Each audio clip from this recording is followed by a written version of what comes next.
Former Defense Secretary Robert Gates' tell-all memoir has rocked the White House this week. Here with his reaction, former advisor to the UK Ministry of Defense, Michael Kay. Now, Michael, thanks for being with us. You are a retired lieutenant colonel and a former advisor to the UK Ministry of Defense. I am. And I was reading that you flew an assault helicopter.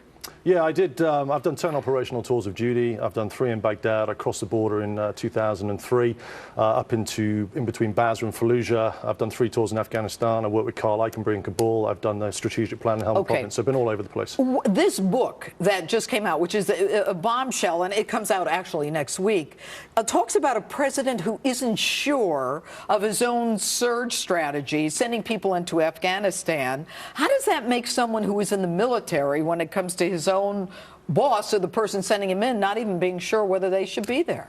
Well, I think as a military person, you've got to understand that you are just a tool of foreign policy, and so you're there at the whim of your lords and masters, which in this case are the politicians, and in the US case it's the administration.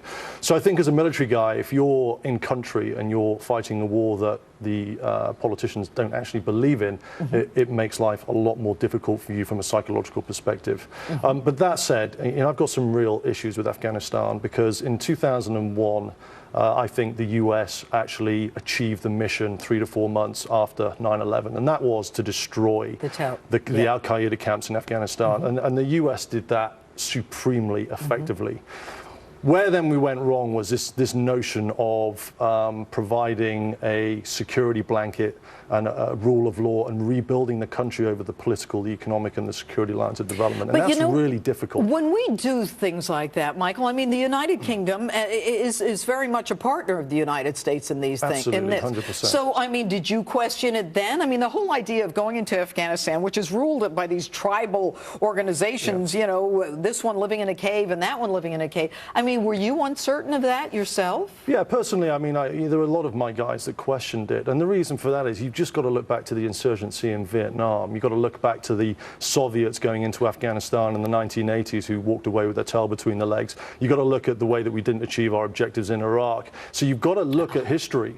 And for me, the key thing that the West needs to get their head around is that the domestic population's will of the occupying force, so for instance in this case the US public or the UK public, their will shatter sooner than any insurgent will, because it's a fight for national survival. If you had insurgents coming across the national borders of America, people in this country would fight for decades and decades to ensure the safety and security, because it's your homeland. Well, flip it on its head. That's exactly what the Taliban are doing in Afghanistan. All right, let's talk about, you talked about Iraq. Change gears a little bit as it relates to Fallujah. Now, Fallujah, and when was it? 4 Americans are burned and hung from a bridge there.